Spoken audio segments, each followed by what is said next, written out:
மாதா தொலைக்காட்சியின் பிரியமான நேயர்களே, உங்கள் அனைவருக்கும் எங்கள் நெஞ்சார்ந்த வணக்கம். வாழ்வு தரும் இறை வார்த்தை என்ற இந்த நிகழ்ச்சியின் வழியாக மீண்டும் உங்களை சந்திப்பதில் பெருமகிழ்ச்சி அடைகின்றோம். என் வார்த்தையை கேட்டு அதன்படி நடப்பவர்களே என் தாயும் சகோதரர்களும் என்றார் நம் ஆண்டவர் இயேசு. இறை வார்த்தையை கேட்பவர்கள் ஆண்டவர் இயேசுவுக்கு சகோதரர்களாக முடியும். இறை வார்த்தையின்படி வாழ்பவர்கள் அவருடைய உண்மையான சீடர்களாக முடியும். பாஸ்கா காலத்தில் ஆண்டவரின் இறை வார்த்தையை தொடர்ந்து சிந்தித்து கொண்டிருக்கிறோம். இன்றைக்கு பாஸ்கா காலத்தின் 6வது ஞாயிற்றுக்கிழமைக்கான இறைவாக்குகளை பற்றி சிந்திக்கப் போகிறோம். இன்றைய நற்செய்தி பகுதி யோவான் 15ஆம் அதிகாரத்திலிருந்து எடுக்கப்பட்டுள்ளது. சென்ற வார நற்செய்தியின் தொடர்ச்சியாக கிறிஸ்துவ வாழ்வினுடைய அடிப்படை அழகாக இந்த நற்செய்தி அமைகிறது. அதுவும் ரேமன் பிரான் என்கின்ற உலக புகழ்பெற்ற விவிலிய பேராசிரியர் சொல்லும் பொழுது சொல்லுவார், யோவானின் நற்செய்தி அன்பின் நற்செய்தி.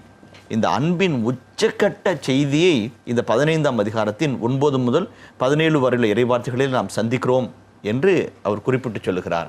பல்தசார் என்ற இறையியல் அறிஞர் கூட இந்த பகுதியை பற்றி குறிப்பிடும்போது, இது இயேசு விட்டு சென்ற லாஸ்ட் வில் ஆர் டெஸ்டமெண்ட், அவர் எழுதி வைத்த உயில் என்று சொல்லுகிறார். மற்ற பகுதிகளை நாம் தெரிந்து கொள்ளாவிட்டாலும் பரவாயில்லை, இன்றைய நற்செய்தி பகுதியை நாம் வாசித்து புரிந்து கொண்டால் உண்மையாகவே விவிலியத்தின் சாரத்தை உணர்ந்து கொள்கிறோம் என்று அத்தகைய பெரிய ஒரு இறையியல் அறிஞர் கூட இது இயேசுவினுடைய லாஸ்ட் வில் என்று சொல்லுகிறார். அன்பிற்காக எந்த செயலையும் எந்த தியாகத்தையும் செய்ய தயாராக இருக்கின்ற நிலைதான் இந்த அகாப்பே என்கின்ற வார்த்தை. அந்த வார்த்தை தான் இந்த பகுதியிலே அடிக்கடி பயன்படுத்தப்படுகின்றது.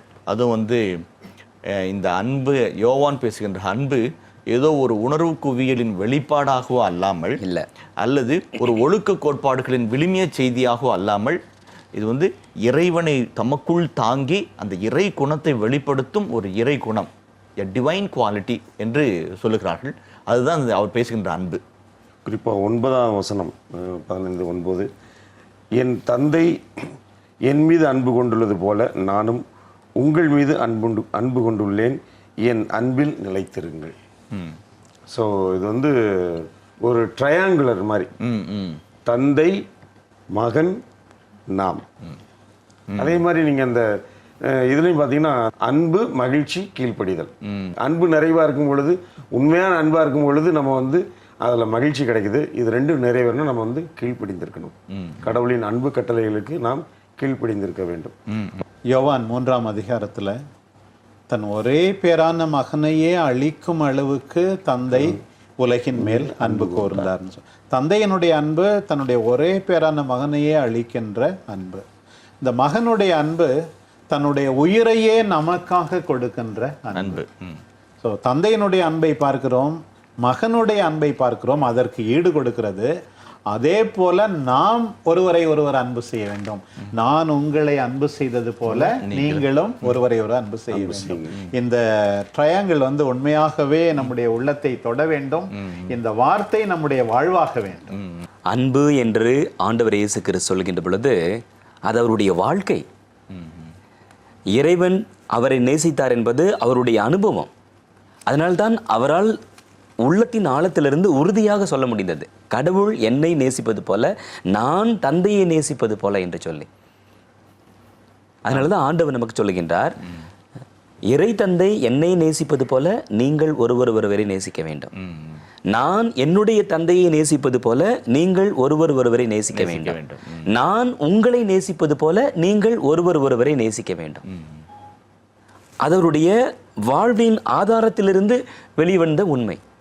அவர் செய்ததை, அனுபவித்ததை நமக்கு பகிர்ந்து கொடுக்கின்றார். நாம் செய்ய வேண்டும் என்று நமக்கு கட்டளை தருகின்றார். அதே போலவே இறை தந்தை எப்படி மக்களை அன்பு செய்தார்? பழைய ஏற்பாடு நமக்கு உதாரணம். ஓடி ஓடி போனாலையும் தேடி தேடி மக்களை கண்டுபிடித்து அவர்களுக்கு ஆதரவு தருகின்ற, இரக்கம் காட்டுகின்ற, மன்னிக்கின்ற இறை தந்தையினுடைய அன்பு. பாலைவனத்திலும் சரி, அடிமைத்தன அவர்களுடைய வாழ்க்கை சூழ்நிலைகளிலும் சரி, அவர்களுக்கு உணவு கொடுத்த அன்பு, அவர்களை பாதுகாத்த அன்பு, பராமரித்த அன்பு, அதுதான் இறை தந்தையினுடைய அன்பு. மக்கள் வெளியே போனாலும் அவர்களை தேடி வந்து காட்டுகின்ற இறை தந்தையினுடைய அன்பு. அந்த அன்பை ஆண்டவர் உறுதி செய்கின்றார். அதே போலவே இயேசுனுடைய அன்பு, என்ன வேண்டுமானாலும் என்னுடைய உயிரையும் கொடுத்து நான் உங்களுக்கு நிரூபித்து காட்டுவேன், நான் உன்னை நேசிக்கிறேன் என்று சொல்லி. கல்வாரி அன்பு, அதைத்தான் ஆண்டவர் இங்கு தெளிவுபடுத்துகின்றார். நான் தந்தையை அன்பு செய்கிறேன், நான் தந்தையை அன்பு செய்கிறேன். என்ன இதனுடைய விளைவு? நான் அவர் கட்டளைகளை கடைபிடிக்கிறேன். தந்தையை அன்பு செய்கிறேன், அவருடைய அன்பு செய்வதனால் அவருடைய கட்டளைகளை கடைபிடிக்கிறேன். நீங்கள் அன்பு செய்கிறீங்களா? என் கட்டளைகளை கடைபிடிங்கள். அழகான ஒரு ஈக்குவேஷன் வைக்கிறார் பாருங்க, பியூட்டிஃபுல்லான ஈக்குவேஷன். நான் தந்தையை அன்பு செய்து கட்டளை கடைபிடிப்பது போல நீங்கள் என்னை அன்பு செய்து கட்டளை கடைபிடிங்கள். அழகான ஒரு முன்னுதாரணமாகவும் இருக்குது, மேல்வரி சட்டமுமாக அமைத்திருக்கிறார். இப்படி இந்த கடவுளுடைய கட்டளைகளை கடைபிடித்து வாழ்ந்தால், அன்பு செய்து கட்டளை கடைபிடித்து வாழ்ந்தால் கிறிஸ்துவின் மகிழ்ச்சி நமக்குள் நிறைவு பெறும். என் மகிழ்ச்சி உங்களில் இருக்கும்படி. இந்த மகிழ்ச்சிக்கு எப்படி அடையாளம்? கடவுளுடைய கட்டளைகளை கடைபிடிக்கிறதுனால தான். சில சமயத்தில் கட்டளை கடைபிடிப்பது என்பது ஒரு சவால். ஒவ்வொரு நிலையிலும் குடும்பத்தில், உறவுகளில், பணித்தளத்தில், சாட்சி வாழ்க்கையில் ஒவ்வொரு இடத்துல ஒரு சவாலாக இருக்கும். ஆனால் கட்டளை கடைபிடித்து வாழும் பொழுது நாம் மகிழ்ச்சியில் வாழ்கிறோம். அதுதான் நிறைவான ஒரு இது. 12வது வசனத்தில், நான் உங்களிடம் அன்பு கொண்டிருப்பது போல நீங்களும் ஒருவர் மற்றரிடம் அன்பு கொண்டிருக்க வேண்டும் என்பதை என் கட்டளைகளை. நான் உங்கள்கிட்ட அன்பு கொண்டிருக்கிறேன், அதே மாதிரி நீங்களும் அன்பு கொண்டிருக்க வேண்டும். அதான் இந்த கருத்தை 1 யோவான் 3:16 முதல் திருமுகத்தில் அழகாக சொல்றாரு. கிறிஸ்து நமக்காக இறந்தார் என்பதனால் அன்பின் தன்மை நமக்கு புரிகிறது. கிறிஸ்து நமக்காக இறந்ததனால் அன்பை என்னன்னு புரிஞ்சுக்கிட்டோம். ஆகவே நம் சகோதர சகோதரிகளுக்காக நாம் உயிரையும் கொடுக்க தயங்கக்கூடாது, கடமைப்பட்டிருக்கிறோம் அப்படின்னு சொல்றான். அடுத்தருடைய தேவையை கண்டு பரிவுகளில் நமக்கு மனசு இல்லை அப்படின்னாக்க அன்பு நம்மளை எப்படி குடியிருக்க முடியும்? இவ்வளோ அழுத்தம் திருத்தமான ஒரு கேள்வி. அடுத்தருடைய தேவையில் இருக்கிறவனுக்கு நம்ம கண்டு அவனுக்கு அன்பு செய்யலைனாக்க கடவுளுடைய அன்பு நம்மகிட்ட இருக்குன்னு எப்படி சொல்ல முடியும்? அப்போ அதுதான் ரேமன் பிரான் சொல்லும் பொழுது மிஷினரி டைமென்ஷன் ஆஃப் லவ், ஒரு நற்செய்தி அறிவிக்கக்கூடிய, இறைவனை பகிர்ந்து கொடுக்கக்கூடிய ஒரு அன்பின் தன்மை, அன்பின் வெளிப்பாட்டை நம்ம இங்கே பார்க்குறோம். பவுலடியார் இதை பற்றி சொல்லும்போது இன்னும் ஒரு படி மேலே போய் சொல்கிறார். இந்த உலகத்தில் நல்லவர் ஒருவருக்காக யாராவது உயிரை கொடுத்தால் அதுவே கூட அரிது. ஆனால் ஆண்டவர் இயேசு நாம் பாவிகளாய் இருக்கிற நிலையிலும் நமக்காக நம்முடைய உயிரை கொடுத்தார். கட்டளையை கடைபிடிப்பது என்றால் என்ன அர்த்தம்? அவருடைய விருப்பத்தை நிறைவேற்றுவது. மீண்டும் மீண்டும் நம்முடைய நினைவுக்கு வர வேண்டியது ஜெத்செமனி தோட்டம். அந்த நேரத்தில் பெர்மெஜோ அதை பற்றி சொல்லும்போது, இந்த இறையியல் அறிஞர் சொல்லும்போது, எவ்வளவுதான் நம்ம மேலே அன்பு இருந்தாலும் கூட ஒரு விதத்தில் ஆண்டவர் இயேசு பயந்தார். தந்தையின் விருப்பத்தை நிறைவேற்றுவதற்காக அவருக்கு நமக்கு அன்பை காட்டுவதை விட அவருக்கு அன்பை அதிகம் காட்டுவதற்காக சிலுவை சாவை ஏற்றுக்கொண்டார் என்று ஜெத்செமனி தோட்டத்தில் ஆண்டவர் பட்ட வேதனையை பற்றி சொல்லும்போது சொல்வார். அதே போல் நாமும் எப்படி ஆண்டவர் இயேசுனுடைய கட்டளைகளை ஒவ்வொரு நாளும் கடைபிடித்து நாம் நம்முடைய அன்பை ஆண்டவருக்கு வெளிப்படுத்த வேண்டும். இயேசு தன்னுடைய சீடர்களின் பாதங்களை கழுவி, இதுதான் அன்பு. இங்கு இருக்கின்ற ஒவ்வொரு வார்த்தைக்கும் அங்கே ஆக்ஷன் இருக்கு, அங்கே உருவம் இருக்கின்றது. உங்களை நண்பர்கள் என்று சொல்வேன், நண்பர்களுக்காக உயிரை தருவிட மேலான அன்பு எதுவும் இல்லை என்று சொல்லுகின்றார். அங்கே செய்து காட்டுகின்ற இந்த வார்த்தைக்கு அன்புனா என்ன, அன்பு என்ன செய்யும் அப்படிங்கிறதுக்கு ஆண்டவர் அங்கு ப்ரூஃப் காட்டியிருக்கிறார். அங்கே செய்துவிட்டு அப்புறம் தான் இங்கே போதனைக்கு வருகின்ற. காயப்பட்டாவது அன்பு செய்யணுன்றது ஃபார் சொன்ன கருத்து கொஞ்சம் எனக்கு ரொம்ப பிடிச்ச கருத்து. சிலுவை மரத்தில் தொங்கி 3 ஆணிகளுக்கு மத்தியில் ஒரு கிழிந்த சட்டையென தொங்க விடப்பட்ட இயேசு கடவுளுடைய அன்பின் உச்சக்கட்ட வெளிப்பாடாக இருக்கிறார். தன்னையே வருத்தி கொண்டு நம்ம அன்பு செய்தார். அந்த அன்பினால நாமும் நம்முடைய சகோதர சொல்லுக்கு உயிரை கொடுக்கணும்னு யோவான் தன்னுடைய முதல் கடிதத்தில் சொல்ல நம்ம பார்த்துருக்கிறோம். யாக்கோப்ஸ் என்கின்ற ஒரு யூத மத அறிஞர் ஒருவர் இருக்கிறார். அவர் கிறிஸ்துவ மதத்தையும் யூத மதத்தையும் ஒப்பிட்டு பார்க்கும்பொழுது இதைத்தான் ஒரு வலியுறுத்தி ஒரு அழகான ஒரு கருத்தை சொல்றார். யூத மதத்தில் அடுத்தோருக்கு உதவ வேண்டும், உன்னை நீ நேசிப்பது போல உன் அயலானை நேசி என்று சொல்லுகிறது. ஆனால் கிறிஸ்துவம் அந்த யூதத்தினுடைய சாராம்சத்தை தாண்டி ஒரு கட்டம் அந்த பக்கம் போய் அன்பு செய்ய வேண்டும், உன்னை காயப்படுத்தி கொண்டாவது அடுத்தவனை அன்பு செய்ய வேண்டும். இங்கேதான் யூத மதத்திற்கும் கிறிஸ்துவ மதத்திற்கும் இருக்க மாபெரும் வேறுபாடு என்று சொல்லுகிறார். அந்த ஒரு காயப்பட்டாவது அன்பு செய்ய வேண்டும் என்று சொன்னால் அழகான ஒரு செய்தி அது.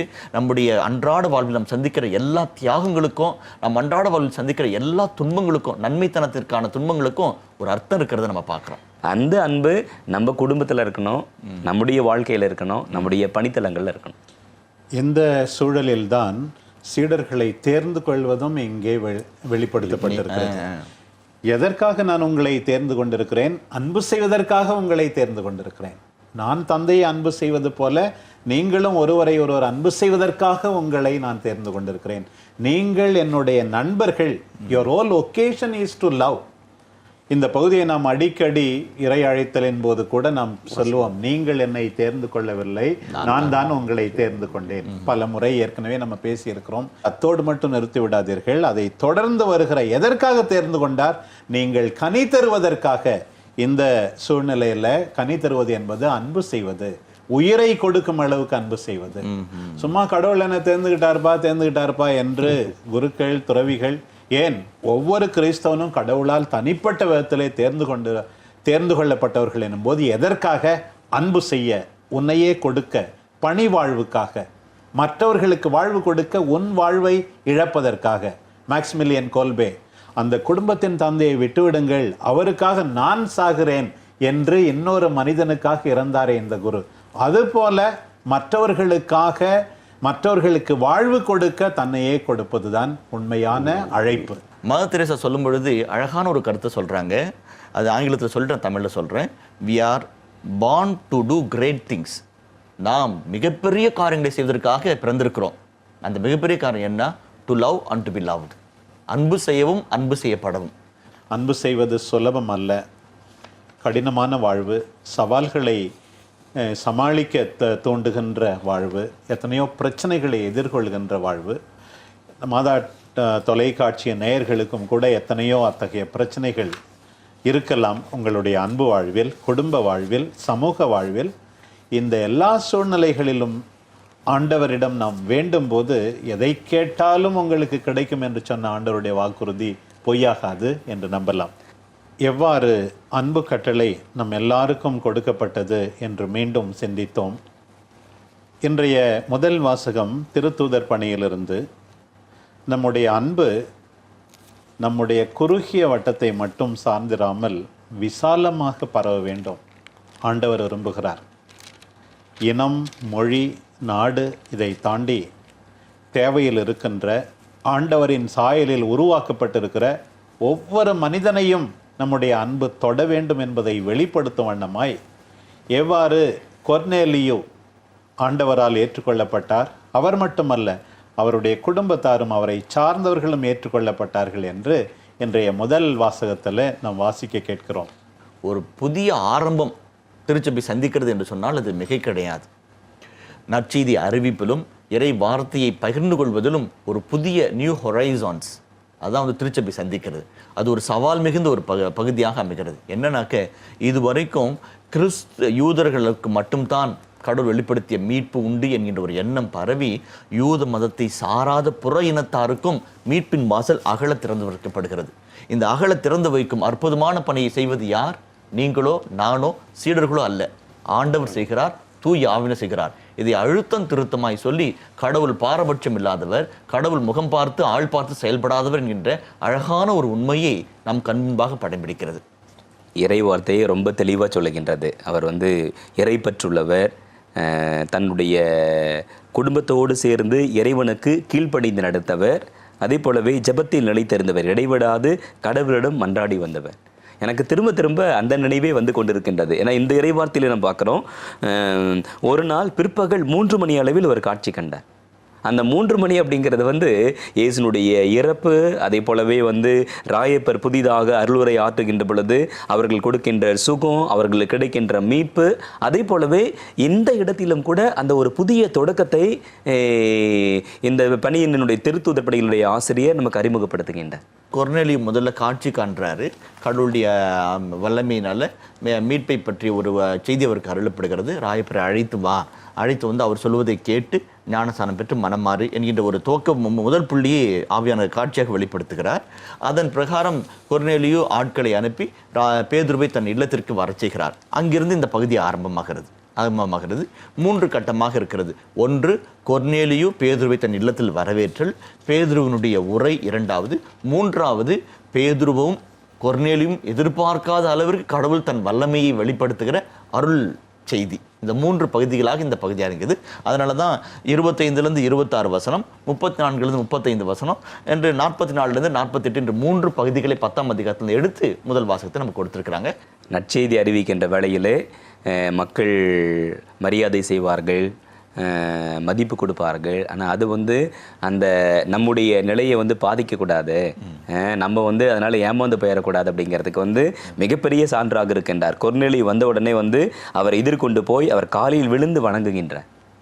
ஆனால் பேதுரு செய்கின்ற காரியத்தை பாருங்கள். எழுந்தரும் நானும் மனிதன் தான், வணக்கம் ஆராதனை கடவுளுக்கு மட்டும்தான், நீங்கள் எனக்கு இதை நீங்கள் செய்ய வேண்டாம், கடவுளுக்கு செய்யுங்க, ஏன்னா கடவுள் தான் பெரியவர். யார் முன்னிலைப்படுத்தப்பட வேண்டும்? இறைவன் தான். நீ செய்கின்ற ஒவ்வொரு செயலினாலும் இறைவன் மகிமைப்படுத்தப்பட வேண்டும் என்பதை மிக தெளிவாக சுட்டி காட்டுகின்றார்.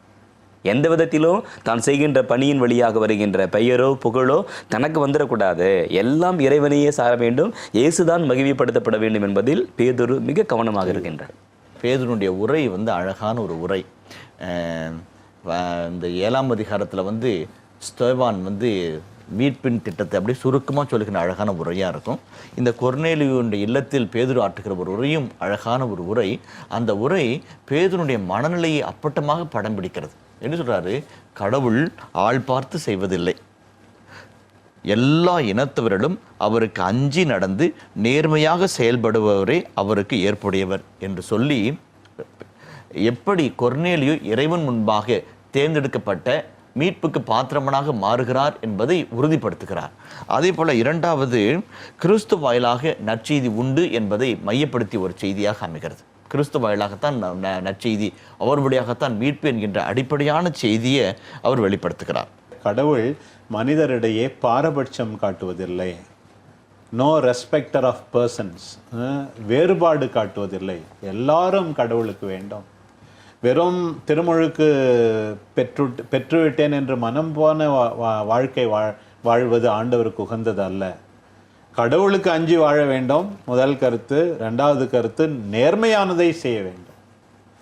யாரெல்லாம் கடவுளுக்கு பயப்பட்டு வாழ்கிறார்களோ, யாரெல்லாம் நேர்மையானதை செய்கிறார்களோ, யாரெல்லாம் இயேசு கிறிஸ்து வாழ்ந்த முறையில் தங்கள் உயிரை கொடுத்து தியாக வாழ்க்கை வாழ்கிறார்களோ, அப்படிப்பட்டவர்கள் தான் ஆண்டவருக்கு ஏற்புடையவர்கள் என்பதை தெளிவாக பேதுரு இங்கே சொல்லுகிறார். அதற்கு சாட்சியாக தான் கொர்நேலியு இருக்கின்றார். அவருடைய வாழ்க்கை முறை கடவுளுக்கு ஏற்றதாக இருக்கின்றது. அதனால் கடவுள் அவரை கருவியாக பயன்படுத்துகின்றார். அவர் முன்னிலையில் ஆவியானுடைய அபிஷேகம் அங்கே கிடைக்கின்றது.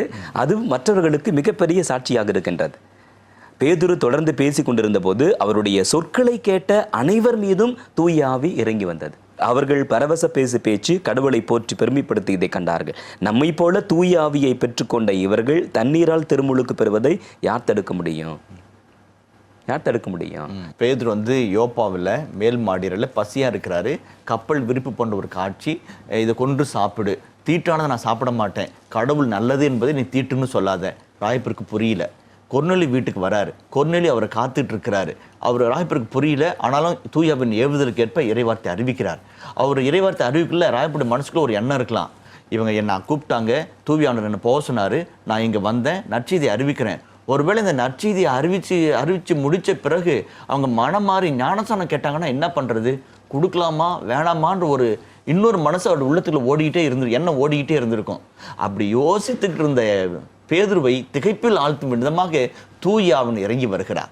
தூயாவன் இறங்கி ஒவ்வொருவரும் அயல்மொழிகள் பேசும்படியாக அந்த ஒரு அற்புதமான நிகழ்வு அங்கே பெந்தகோஸ்தே, ஒரு மினி பெந்தகோஸ்தே, செகண்ட் பெந்தகோஸ்ட் இஸ் ஹேப்பனிங் புறையினத்தாருக்கு மத்தியில். அப்போ பேதுருவே திகைப்பில் ஆழ்ந்து போய் சொல்கிறாரு, பரிசுத்தாவியானவரே இறங்கி வந்துட்டாரு, நீருனால ஞானசானம் கொடுக்கறத யார் தடுக்க முடியும்? நீங்களா நானா? யாரும் தடுக்க முடியாது. எந்த சட்டமோ எந்த வரையறையோ இவளை தடுத்து நிறுத்த முடியாது. கடவுள் மீட்பு எல்லாருக்கும் மடை திறந்த வெள்ளம் போல போகிறது, ஞானசானம் கொடுங்க அப்படின்னு சொல்றார். புனித சூசேப்பரை பற்றி நம்ம சிந்திக்கும் போது சொன்னோம், எப்படியெல்லாம் ஆண்டவருடைய கட்டளைக்கு உடனே கீழ்ப்படுகிறார் என்று. பேதுருவும் ஒரு விதத்தில் இங்கே அவருடைய காட்சிக்கு கீழ்ப்படுகிறார். திருச்சபை தலைவர்களுக்கு கீழ்ப்படிவதை பற்றி நாம் சொன்னோம். திருச்சபை தலைவரே எப்போதும் இன் a process of discernment, கடவுள் என்ன சொல்லுகிறார், என்ன விரும்புகிறார் என்று சொல்லி, இங்கே கூட கடவுளே வெளிப்படுத்தி விட்டார், கொர்நேலியு எனக்கு வேண்டும், புற இனத்து மக்கள் எனக்கு வேண்டும், இன்னும் கோடான கோடி மக்கள் என்னுடைய அன்பை அனுபவிக்க வேண்டும், எனவே நான் தேர்ந்து கொள்கிறேன் என்னும்போது நீ தடையாக இருக்காதே என்று எப்போதும் நாமும் ஆண்டவருடைய திருவுளத்தை தேர்ந்து தெளிந்து ஆண்டவருடைய கட்டளைக்கு கீழ்ப்படியும் போதுதான் நாம் உண்மையாகவே பேதுருவை பின்பற்றுகிறோம், ஆண்டவருக்கு உகந்தவர்களாகிறோம். ரெம்தொரிஸ் மிஸ்யோ, மீட்பரின் தூதுரை அப்படின்னு ஒரு அழகான திருமடல் இருக்குது. அந்த திருமடலில் 3ஆம் அதிகாரத்தில் இந்த கொர்நேலியு பற்றிய செய்தியை அழகாக ஒரு விளக்கு உரையாக அமையுது. அதில் ஒரு நல்ல கருத்து சொல்லப்பட்டிருக்குது. என்ன கருத்துனாக்க, தூய ஆவியானவர் தூதுரைப்பிலே ஒரு படி முன்னே சென்று கொண்டிருக்கிறார். உங்களுக்கு முன்பாக, பேதுருவுக்கு முன்பாக சென்று நற்செய்தியை அறிவிப்பதையும் புற இனத்தாரை ஆண்டுடைய அன்புக்கு உள்ளாக்குவதையும் மீட்பு அவர்களுக்கு உரியது என்பதை வெளிப்படுத்தும் ஒரு காரணியாக அமைகிறார். பிரியமானவர்களே, இன்றைய 2வது வாசகம் யோவான் எழுதிய முதல் திருமுகத்திலிருந்து 4ஆம் அதிகாரம் 7 to 10 வரை. இந்த பகுதியும் கூட மீண்டும் கடவுள் எப்படி அன்பாயிருக்கிறார், அன்பின் முழுமை என்ன என்பதை நமக்கு தெள்ள தெளிவாக விளக்கி சொல்லுகிறது. ரொம்ப அழகான ஒரு செய்தி இருக்குது. அன்பே கடவுள், கடவுள் அன்பாயிருக்கிறார். ரொம்ப அழகான அழுத்தம் திருத்தமான வெளிப்படையான எளிமையான ஒரு இனிமையான ஒரு செய்தியை யோவான் முன்வைக்கிறார் தன்னுடைய முதல் திருமுகத்தில். யோவானுடைய முதல் திருமுகம் முழுவதுமே அன்பின் கடிதம்னு சொல்லி சொல்கிறாங்க. அதில் அன்புக்கு மையப்படுத்துகிறது. அன்பு செய்வோம் என்று அழைப்பு விடுக்கிறார். அன்பு செய்வோம். இப்போ நம்ம அன்பு செய்வோம்னா அது வந்து இட்ஸ் நாட் ஒன் ஆக்ட், ஒரு நிகழ்விலோ ஒரு காரியத்திலோ முடிந்தவர்கள் அல்ல. அது கிரேக்க இலக்கணத்தை நம்ம அலசி பார்க்கும் பொழுது let's keep on loving one another, தொடர்ந்து அன்பு செய்து கொண்டே இருப்போம் என்பதுதான் இதனுடைய விளக்க முறையாக காண்கிறது. இந்த அன்பை மையப்படுத்தி அன்பு செய்கிறவர்கள் கடவுளை அறிந்தவர்களாக இருக்கிறார்கள் அப்படின்ற ஒரு கருத்தையும், இந்த அன்பு செய்வதன் மூலமாக நாம் கடவுளுடைய மீட்பை பெற்றுக்கொள்கிறோம் என்பதையும் இந்த 2ஆம் வாசகத்தில் யோவான் அழகாய் விளக்கி சொல்கிறார். இறைவன் நம்மீது வைத்த அன்பை வெளிப்படுத்தியது போல, இயேசு நம்மீது வைத்த அன்பை வெளிப்படுத்தியது போல, நாம் இறைவன் மீது வைக்கின்ற அன்பை, இயேசுவின் மீது வைக்கின்ற அன்பை, அடுத்தவர்கள் மீது வைக்கின்ற அன்பை வெளிப்படுத்த வேண்டும் செயல்களின் மூலமாக. யோவான் தன்னுடைய எழுத்துக்களில் 3 சொல்றார். காட் இஸ் ஸ்பிரிட் என்று யோவான் 4:34 சொல்லப்பட்டிருக்கிறது. அதே போல் கடவுள் ஒளியாக இருக்கிறார் 1 யோவான் 1:5 சொல்லப்பட்டிருக்கிறது. இந்த 3வது செய்தியாக இங்கே வந்து கடவுள் அன்பாக இருக்கிறார், கடவுள் ஒளியாக இருக்கிறார், ஒளியை சார்ந்த எவனும் அந்த விளக்கம் சொல்ல போகுது. கடவுள் அன்பாக இருக்கிறார், கடவுள் ஆவியாக இருக்கிறார். இந்த 3 விளக்கி சொல்கிறாரு.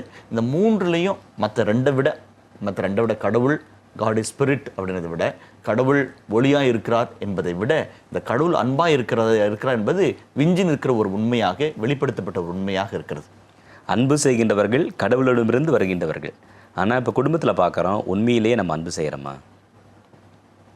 எல்லாம் இருக்குது, நிறைய சம்பாதிக்கிறாங்க, எல்லா பொருட்களும் இருக்கின்றது, ஒருவருக்கு தேவையான பொருட்களை வாங்குறாங்க, கொடுக்குறாங்க. அதனால் உண்மையிலேயே அன்பு செய்கிறார்களா என்பது மிகப்பெரிய கேள்விக்குறியாக இருக்கின்றது.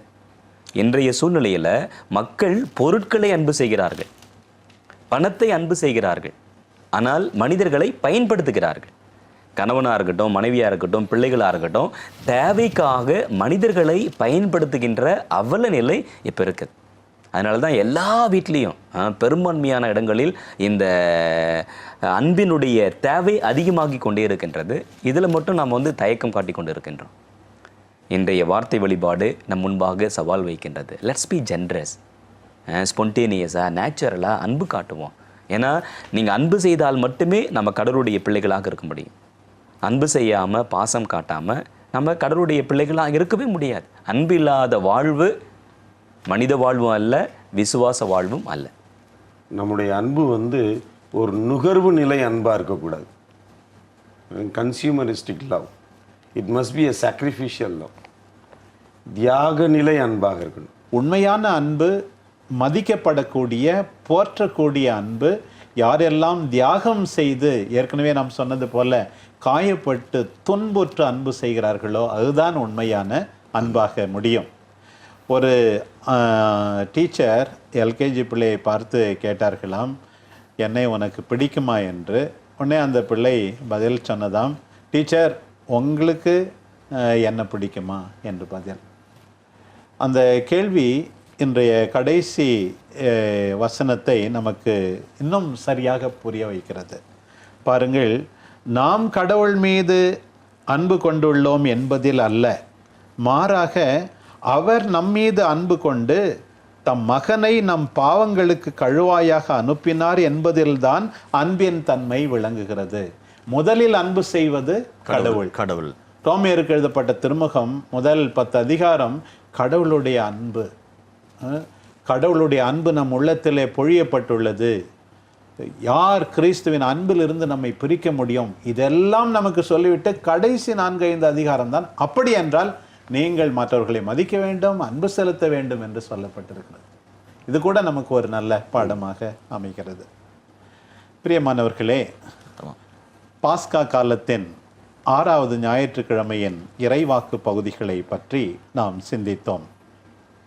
கிறிஸ்தவ மறையின் இரத்தின சுருக்கமாக அமைகின்ற இந்த பகுதியை எந்த ஒரு கிறிஸ்தவனும் மறந்துவிடவே முடியாது. ஏன் கிறிஸ்தவர்கள் மட்டுமல்ல, எல்லா மக்களும், குறிப்பாக மாதா தொலைக்காட்சியின் அத்தனை நேயர்களும் இந்த பகுதியை மனத்தில் நிறுத்தி அசைபோட வேண்டும். தந்தையாகிய இறைவன் நம் எல்லாரையும் அன்பு செய்தார். தம் மகனை சிறப்பான விதத்தில் அன்பு செய்தார். அந்த மகன் நம்மை அன்பு செய்தார். அதை போலவே, அதை மாதிரியாக கொண்டு நாமும் ஒருவரை ஒருவர் அன்பு செய்ய அழைக்கப்படுகின்றோம். கனி தர வேண்டும், அதுவும் மிகுந்த கனி தர வேண்டும். அன்பின் பாதையில் வேதனைகள், சோதனைகள் இருக்கலாம். நம்முடைய ஜெபம் வீண் போகாது. நாம் எல்லாரும் இறைவனை முழுமையாக அன்பு செய்ய இந்த தொலைக்காட்சி நிகழ்ச்சி துணை புரிய வேண்டும். வாழ்வு தரும் இறைவார்த்தை, அன்பு செய்ய நம்மை தூண்டும் இறைவார்த்தை. வாழ்வு தரும் இறைவார்த்தை, எல்லாரையும் ஏற்றுக்கொள்ளுகின்ற இறைவார்த்தை. வாழ்வு தரும் இறைவார்த்தை, தியாகம் செய்து, காயப்பட்டு, துன்புற்று, ஒவ்வொரு நாளும் இறைவனுக்கு சாட்சியாக வாழ்ந்து அன்பு செய்ய நம்மை அழைக்கின்ற இறைவார்த்தை. அத்தகைய வார்த்தை மாதா தொலைக்காட்சியின் நேயர்கள் அத்தனை பேரையும் அடைந்தால் இறைவன் மகிமை பெறுகின்றார். வாழ்வு தரும் இறைவார்த்தை என்ற இந்த நிகழ்ச்சி வழியாக மீண்டும் உங்களை சந்திக்கும் வரை நாங்கள் அனைவரும் உங்களுக்கு நன்றி கூறி விடை பெறுகிறோம். இயேசுவுக்கே புகழ். மரியே வாழ்க. அல்லேலூயா.